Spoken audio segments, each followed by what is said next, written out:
صحابی رسول صلی اللہ علیہ وسلم فرماتے ہیں کہ آپ صلی اللہ علیہ وسلم کے ساتھ ایک سفر میں ساتھ تھا۔ حدیث شریف میں آتا ہے کہ حضور صلی اللہ علیہ وسلم ایک تنگ جگہ پر پہنچے جہاں نماز فجر کا وقت ہو گیا اور ساتھ ہی بارش شروع ہو گئی جس سے زمین پر کیچڑ ہو گیا۔ بس کیا پرکیف گھڑی ہوگی جب پیارے آقا صلی اللہ علیہ وسلم نے خود اذان کہی اور اقامت کہی، اس حال میں کہ آپ صلی اللہ علیہ وسلم اپنی سواری پر تھے۔ محترم سامعین، جبکہ اذان میں شہادت رسالت پر آپ صلی اللہ علیہ وسلم نے اذان یوں پڑھی کہ اشہد انی رسول اللہ، سبحان اللہ، اور سلام میں سب سے پہلی اذان دینے کا شرف سیدنا بلال حبشی رضی اللہ تعالیٰ عنہ کو حاصل ہوا۔ ان کی اذان دینے سے پیارے آقا صلی اللہ علیہ وسلم کو اتنا پیار تھا کہ جب اذان کا وقت قریب آتا تو حدیث شریف میں آتا ہے کہ آپ صلی اللہ علیہ وسلم بلال حبشی رضی اللہ تعالیٰ عنہ سے فرماتے اقم الصلاۃ یا بلال، اے بلال اٹھ نماز کی تکبیر کہو، ہمیں اس سے راحت پہنچاؤ۔ اور نبی پاک صلی اللہ علیہ وسلم کے زمانہ اقدس میں مدینہ منورہ میں مسجد نبوی کے دو مؤذن تھے، ایک سیدنا بلال حبشی رضی اللہ تعالیٰ عنہ اور دوسرے نبینہ صحابی سیدنا ابن ام مکتوم رضی اللہ تعالیٰ عنہ۔ اور مسجد قباء میں سیدنا سعید بن عاجزہ کرزی رضی اللہ تعالیٰ عنہ کو آپ صلی اللہ علیہ وسلم نے مؤذن مقرر فرمایا تھا، جبکہ مکہ مکرمہ میں سیدنا ابو محذورہ اور مسجد حرام کے مؤذن آپ صلی اللہ علیہ وسلم کے مؤذن بنانے جانے کا دلچسپ واقعہ جو سیدنا ابو محذورہ رضی اللہ تعالیٰ عنہ کی زبانی ہی پیش کیا جاتا ہے کہ آپ فرماتے ہیں کہ میں اپنے 10 دوستوں کے ساتھ مکہ پاک سے کھیلنے کے لیے نکلا کہ اس وقت غزوہ حنین سے فراغت کے بعد پیارے آقا صلی اللہ علیہ وسلم واپسی کے راستے پر تھے کہ ہماری ملاقات آپ صلی اللہ علیہ وسلم سے ہوئی۔ اس دوران نماز کا وقت ہو گیا تو پیارے آقا صلی اللہ علیہ وسلم کے مؤذن نے اذان دی۔ ہم نے اذان کی آواز سن کر کچھ فاصلے پر چھپ کر مذاق میں اذان کی نقلیں اتارنے لگے، جن میں میری آواز سب سے بلند اور سریلی تھی۔ پیارے آقا صلی اللہ علیہ وسلم نے ہماری آواز سنی تو صحابہ کرام کے ذریعے ہمیں بلوایا، بس ہم آپ صلی اللہ علیہ وسلم کے سامنے کھڑے ہو گئے اور ہم بھی مسلمان نہ ہوئے تھے۔ تو پیارے آقا صلی اللہ علیہ وسلم نے فرمایا تم میں سے کس نے بلند آواز نکالی تھی؟ تو سب نے میری طرف اشارہ کیا اور وہ اس بات میں سچے تھے کہ بس آپ صلی اللہ علیہ وسلم نے سب کو چھوڑ دیا اور مجھے روک لیا اور فرمایا اٹھو اور اذان کہو۔ میرا اس وقت یہ حال تھا کہ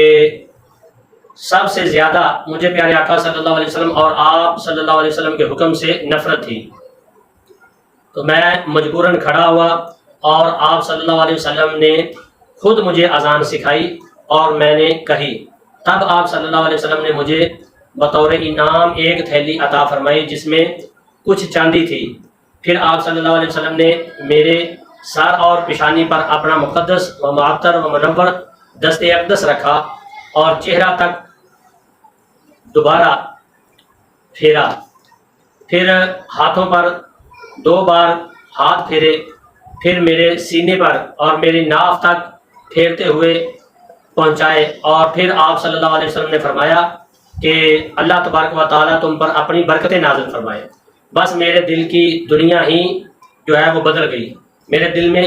پیارے آقا صلی اللہ علیہ وسلم کی نفرت دور ہو گئی اور محبت غرق کر گئی۔ میں مسلمان ہو گیا۔ بس میں نے عرض کی سیدی یا رسول اللہ صلی اللہ علیہ وسلم مجھے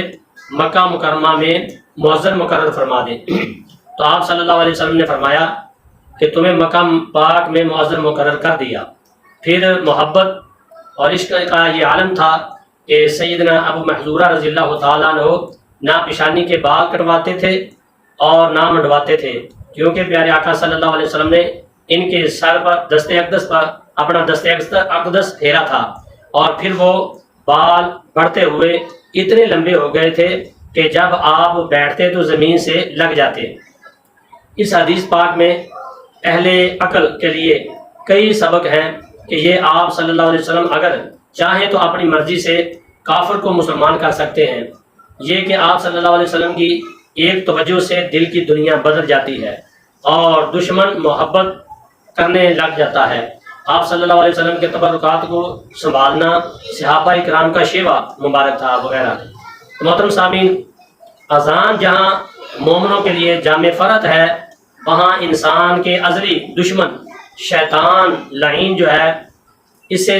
اذان سے اس کو تکلیف جو ہے وہ پہنچتی ہے۔ حدیث شریف میں آتا ہے کہ جب نماز کے لیے اذان دی جاتی ہے تو شیطان پیٹھ دے کر شیطان جو ہے کوز مارتا ہوا جیسے گدھا بھاگتا ہے، ایسے دور بھاگ جاتا ہے اور ری خارج ہوتی ہے بھاگتے بھاگتے جیسے گدھے کی، اسی طرح شیطان بھاگتا ہے، دور بھاگ جاتا ہے تاکہ اذان نہ سنے۔ دوسری روایت میں ہے کہ مدینہ پاک سے 36 میل دور مقام روحہ تک بھاگ جاتا ہے اور اذان ختم ہونے پر واپس آ جاتا، جب تکبیر کہی جاتی پھر بھاگ جاتا، تکبیر ختم ہونے پر پھر آ جاتا ہے اور پھر نمازی کے دل میں وسوسے ڈالتا، کہتا ہے فلاں بات یاد کرو، فلاں بات یاد کرو، جو نمازی کو پہلے یاد نہیں ہوتی، حتیٰ کہ نمازی بھولنے لگتا ہے اور اسے یاد نہیں رہتا کہ اس نے کس قدر نماز پڑھ لی۔ تو اذان کا مستحب وقت وہی ہے جو نماز کا وقت ہے، وقت سے پہلے اذان کہنا جائز نہیں، اور وہ اذان نہیں ہوتی بے شک وہ 1 منٹ پہلے ہی ہو، لہٰذا اذان کہنے سے پہلے وقت کی تسلی جو ہے اس کی تصدیق کر لینی چاہیے۔ بہترین مؤذن وہ ہے جو اوقات اذان جانتا اور سمجھتا ہو اور عاقل صالح اور متقی ہو۔ اس لیے حکم ہوا حدیث شریف میں کہ تم میں سے نیک لوگ اذان کہیں، متقی لوگ اذان کہیں۔ اسی بنا پر حدیث شریف میں ہے کہ ایک دن سیدنا بلال حبشی نے رضی اللہ تعالیٰ عنہ نے طلوع فجر سے پہلے اذان کہہ دی، تو پیارے آقا صلی اللہ علیہ وسلم نے ناراضگی سے فرمایا کہ تم نے ایسا کیوں کیا؟ تو سیدنا بلال حبشی رضی اللہ تعالیٰ عنہ نے عرض کیا یا رسول اللہ، میں نیند سے اٹھا سو میں نے گمان کیا کہ فجر طلوع ہو گئی ہے اور میں نے اذان کہہ دی۔ پیارے آقا صلی اللہ علیہ وسلم نے سیدنا بلال حبشی رضی اللہ تعالیٰ عنہ کو اپنے پہلو میں بٹھائے رکھا یہاں تک کہ صبح طلوع ہو گئی، تو فرمایا اب دوبارہ اذان کہو۔ تو مدینہ پاک میں 3 بار پکارو